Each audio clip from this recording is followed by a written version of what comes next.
दोस्तों, ये कहानी है देवर और दो भाभियों की। कैसे उनका देवर दोनों भाभियों को एक साथ प्यार करता है। एक घर में तीन भाई थे, जिसमें दो भाई बहुत बड़े बिजनेसमैन थे। एक भाई का व्यापार विदेश में था, जबकि दूसरे का इंडिया में ही काफी बड़ा व्यापार था। और इन दोनों का एक छोटा भाई भी था, जिसका नाम मुकेश था। दोनों बड़े भाई पैसे कमाने में इस कदर लगे रहते थे कि वह अपनी बीवियों को समय ही नहीं देते थे। उनकी पत्नियां अपने पतियों से खुश नहीं थी। अब यह दोनों भाभियां दूसरे मर्दों में प्यार ढूंढने लगी थी। उनको लगने लगा था कि उनके जीवन में भी कोई हो जो उनको पूर्ण रूप से संतुष्ट रख सके। फिर यह दोनों भाभियां अपने देवर के साथ नजदीकियां बढ़ाने लगती है और अपनी जरूरतें देवर के साथ पूरी करने लगती है। मुकेश की दोनों भाभियां बहुत ही खूबसूरत थी। बड़ी भाभी का नाम रिया था और छोटी भाभी का नाम सुनीता था। दोनों ही इतनी आकर्षक थी कि कई बार मुकेश की नीयत उन पर खराब हुई थी, क्योंकि उन दोनों का जो शरीर था उसको देखकर कोई भी उनके प्रति आकर्षित हो जाता। वह इतनी खूबसूरत थी जैसे कोई अप्सरा हो। मुकेश के दोनों भाइयों का व्यापार बहुत अच्छा था। घर में पैसे की कोई कमी नहीं थी। बड़ा भाई जापान में रहकर अपना व्यापार संभालता था और उससे छोटा इंडिया में ही रहकर व्यापार करता था, लेकिन व्यापार के सिलसिले में अधिकतर घर से बाहर ही रहता था। इन दोनों की पत्नियां बिल्कुल रानियों वाली जिंदगी जी रही थी, लेकिन उनके जीवन में जो सुख वह चाहती थी वह उन्हें नहीं मिल पा रहा था। बड़ी भाभी, जिसका नाम रिया था, उसका पति पिछले 6 सालों से इंडिया नहीं आया था। बस वह फोन पर ही उससे बात किया करता था। इधर रिया अपने पति से हमेशा कहा करती थी कि 6 साल हो गए हैं और आप एक भी बार मुझसे मिलने नहीं आए हैं। तभी रिया का पति बहाने बना दिया करता था। वह कहता था कि काम ही इतना रहता है कि इस वजह से आना नहीं हो पाता है। बिजनेस का सवाल है, थोड़ा तुम समझा करो। अगर मैं काम छोड़कर तुम्हारे पास आ गया तो सारा व्यापार ठप हो जाएगा और बहुत सारी दिक्कतें उठानी पड़ेगी। तभी रिया कहती है कि आप दोनों भाइयों को तो सिर्फ पैसों की ही पड़ी है, परिवार और रिश्तों को आप समझ ही नहीं रहे हैं। करोड़ों की प्रॉपर्टी कमा चुके हैं और कितना कमाना चाहते हैं। थोड़ा समय परिवार को भी दे दीजिए। फिर एक दिन सुबह के लगभग 8 बजे का समय था। छोटी वाली भाभी, जिसका नाम सुनीता था, उसका पति घर पर जल्दी जल्दी में तैयार हो रहा था और नाश्ता करने के बाद अपनी पत्नी सुनीता से कहता है कि मैं बिजनेस के सिलसिले से कुछ दिनों के लिए बाहर जा रहा हूँ, शायद मुझे 10 या 15 दिन का समय लगे। फिर वह कहता है कि तुम और भाभी घर में अच्छी तरह से रहना, किसी भी चीज की दिक्कत हो तो इतने सारे नौकर है, तुरंत मंगवा लेना, नहीं तो मुझे कॉल कर देना। वह यह कहते कहते से निकलता है और तुरंत लौटकर वापस आता है और अपनी पत्नी से कहता है कि एक बात बताना मैं भूल गया, मेरा छोटा भाई मुकेश, जो कि पढ़ाई करने के लिए विदेश गया हुआ था, वह आ रहा है और कुछ दिन यहाँ रुकेगा। फिर वह दूसरे वाले ऑफिस की ब्रांच को संभालेगा और यहाँ से चला जाएगा। तब तक तुम लोग उसका ख्याल रखना, उसको कोई दिक्कत परेशानी ना हो। इतना कहते हुए सुनीता का पति चला जाता है और जब अगला दिन आता है तो सुनीता किचन में अपने लिए कॉफी बना रही थी। तभी डोर बेल बजती है। जब वह दरवाजे पर पहुँचती है तो देखती है कि सामने उसका देवर मुकेश खड़ा हुआ था, जो कि अब देखने में बहुत ही आकर्षक, सुंदर और अच्छी पर्सनालिटी का लड़का लग रहा था। कुछ देर तक सुनीता मुकेश को देखती रहती है और मुकेश भी अपनी भाभी को लगातार देखे जा रहा था। दोनों लोगों के मन में इस समय एक दूसरे के प्रति कुछ भावनाएं जागृत हो गई थी। सुनीता उसे देखकर अपने दिल ही दिल काफी खुश हो गई थी और मुकेश भी अपनी इतनी सुंदर भाभी को सामने खड़े देखकर अपने मन में काफी कुछ सोचने लगा था। तभी सुनीता कहती है कि मुकेश, तुम तो एकदम से बदल गए, कितने हैंडसम लग रहे हो, बिल्कुल किसी मॉडल या फिल्म स्टार की तरह। चलो जल्दी से अंदर आओ। सुनीता उसका हाथ पकड़कर उसे अंदर लेकर जाती है और उसे सोफे पर बैठने को कहती है। मुकेश सोफे पर बैठ जाता है और सुनीता उसके लिए जूस लेने चली जाती है। तभी उसकी बड़ी भाभी आ जाती है और जब वह मुकेश को देखती है तो वह भी उसको लगातार टकटकी लगाकर देखने लगती है। इतनी देर में सुनीता जूस लेकर आ जाती है और मुकेश से कहती है, यह लो जूस पियो। मुकेश जूस पी रहा था तो यह दोनों भाभियां उसको लगातार घूरे जा रही थी और अब इन दोनों ने अपने मन में सोच लिया था कि अब जो हमारी जरूरत है वह हम मुकेश से ही पूरी करवाएंगे, क्योंकि इन लोगों ने मुकेश को एक ही नज़र में पसंद कर लिया था और मुकेश भी इनको लगातार देखे ही जा रहा था। लेकिन दोनों भाभियां एक दूसरे से इस बारे में कुछ कह नहीं रही थी। उसके बाद सुनीता उसे कमरे में लेकर जाती है और उसको कमरा दिखाती है। सुनीता मुकेश से कहती है कि तुम थोड़ी देर आराम करो, तब तक मैं तुम्हारे लिए नाश्ता बना रही हूँ। सुनीता नाश्ता रेडी करके मुकेश को आवाज देती है। मुकेश और सुनीता बैठकर नाश्ता कर रहे थे और दोनों एक दूसरे से काफी हंसी मजाक कर रहे थे। लेकिन उस समय रिया अपने कमरे में कुछ काम कर रही थी और कुछ देर बाद वह भी आ जाती है और जब वह देखती है कि मुकेश और सुनीता एक दूसरे के साथ हंसी मजाक कर रहे हैं तो यह देखकर रिया को काफी गुस्सा आ जाता है। उसे अंदर ही अंदर बहुत जलन हो रही थी। फिर वह भी आकर बैठ जाती है और उन लोगों से कहने लगती है कि आखिर इतनी हंसी मजाक किस बात को लेकर चल रही है। तभी मुकेश कहता है कि भाभी कुछ नहीं, बस ऐसे ही आप भी बैठिए और नाश्ता कर लीजिए। उसके बाद वह तीनों बैठकर वहीं पर नाश्ता करने लगते हैं। नाश्ता करते समय ही रिया मुकेश से कहने लगती है कि मुकेश एक बात बताओ, हम दोनों में ज्यादा खूबसूरत कौन है। यह बात सुनकर मुकेश थोड़ा परेशान हो जाता है। वह कहता है कि भाभी यह आप कैसा सवाल कर रही है, आप दोनों ही बहुत खूबसूरत है, मुझे तो आप दोनों ही बहुत पसंद है, आप ऐसा सवाल क्यों कर रही है। फिर मुकेश दोनों भाभी की तारीफ में मीठी मीठी बातें करने लगता है और इसी तरह मुकेश दोनों को अपनी बातों में रिझा लेता है। अब दोनों भाभी मुकेश की बातों से काफी खुश हो रही थी और दोनों मुकेश की तरफ अट्रैक्ट होने लगते हैं और इधर मुकेश भी समझ गया था कि दोनों भाभी उससे क्या चाह रही है। अगले दिन रिया अपने कमरे में साड़ी बदल रही थी। उसके कमरे का दरवाजा खुला हुआ था। तभी मुकेश उसके दरवाजे के सामने से गुजरता है और उसकी नजर अंदर अपनी भाभी पर पड़ जाती है और वह देखने लगता है। तभी उसकी भाभी की नजर भी मुकेश पर पड़ जाती है। देखकर मुकेश डर जाता है। तभी उसकी भाभी उसे आवाज देती है और कहती है कि मुकेश बाहर खड़े होकर क्या कर रहे हो, अंदर आओ। तभी मुकेश अंदर जाकर भाभी से कहता है कि भाभी मैं आपको देख नहीं रहा था, बस एकदम से मेरी निगाह पड़ गई, तभी आपने मुझे देख लिया, उसके लिए आप मुझे माफ कर दीजिए। आपकी यह साड़ी बहुत अच्छी लग रही है और आप पर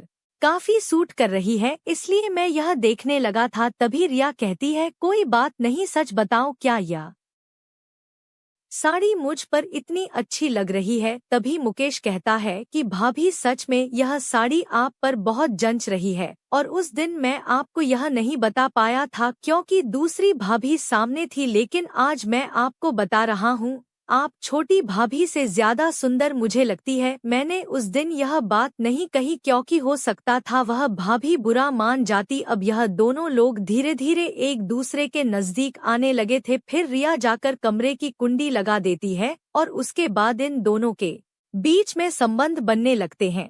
रिया का पति 6 साल से उससे दूर था, इस वजह से वह मुकेश के साथ काफी खुश थी और उस पल का अच्छे से आनंद ले रही थी। मुकेश भी रिया के साथ लगातार 2 बार संबंध बनाता है और फिर नीचे चला जाता है और उसकी निगाह अब छोटी भाभी पर पड़ती है और अब वह उसके साथ भी वही सब सोचने लगता है। उसकी दूसरी भाभी सुनीता किचन में कुछ काम कर रही थी, फिर वह उसके पास जाकर उससे बात करने लगता है। कुछ देर बाद रिया भी नीचे आ जाती है। फिर मुकेश और रिया सोफे पर आकर बैठ जाते हैं और सुनीता किचन में खाने के लिए कुछ बनाने लगती है और कुछ देर बाद वह भी आकर सोफे पर बैठ जाती है। तभी रिया के फोन पर एक फोन आता है और वह अपने कमरे में चली जाती है। तभी सुनीता मुकेश से कहने लगती है कि देवर जी शादी का क्या प्लान है। तो मुकेश कहता है कि भाभी अभी शादी का कोई प्लान नहीं है क्योंकि अभी मैंने इस बारे में सोचा नहीं है। तो सुनीता कहती है कि ऐसा क्यों। तभी मुकेश कहता है कि भाभी जैसी लड़की मैं चाहता हूँ